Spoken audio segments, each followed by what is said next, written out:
विजय असो, महाविकास आघाडीचा विजय असो.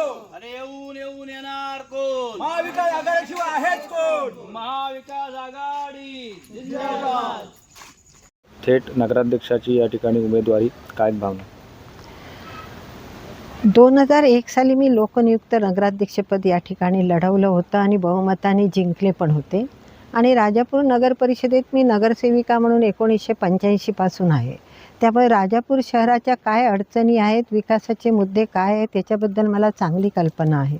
आणि ज्या वेळेला सर्वसाधारण महिला आरक्षण पडलं त्यावेळेला पक्षाकडून, पक्षाच्या वरिष्ठ नेत्यांकडून तसंच राजापूर शहरवासियांकडून फार आग्रह करण्यात आला की मी पुन्हा या निवडणुकीत उतरावं आणि पुन्हा एकदा राजापूर शहराची धुरा मी सांभाळावी. त्यामुळे शेवटी सुरुवात पण आपली राजकीय जीवनाची राजापूरपासून झालेली आहे आणि आता 25 वर्षानंतर पुन्हा एकदा राजापूर शहरामध्ये त्याच्या विकासासाठी आपण आपलं काम करावं अशा अपेक्षेने, अशा इच्छेने मी पुन्हा या निवडणुकीत उतरले. कोणते असे मुद्दे आहेत जे मुद्दे घेऊन तुम्ही मतदारांपर्यंत पोहोचणार? मतदारांपर्यंत पोहोचण्यासाठी एकच मुद्दा आमच्याकडे आहे, तो म्हणजे राजापूरच्या शहराचा विकास. विकास कामं शहराची ह्याच एक प्रमुख मुद्दा आहे.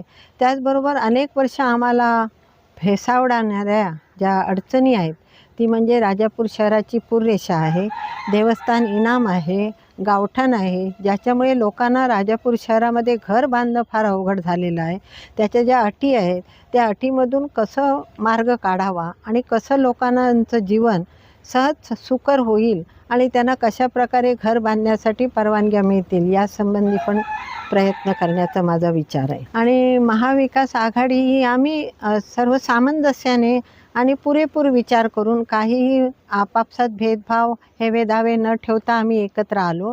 माजी आमदार गणपतराव कदम आणि मी, आम्ही दोघांनी बसून या ठिकाणी विचार केला आणि निवडून येणारे उमेदवार हीच आमची एक शेवटी त्याला अट होती आणि त्या प्रकारे आम्ही निवडून येणारे उमेदवार निवडले आणि त्यांना आम्ही निवडणुकीत उतरवले.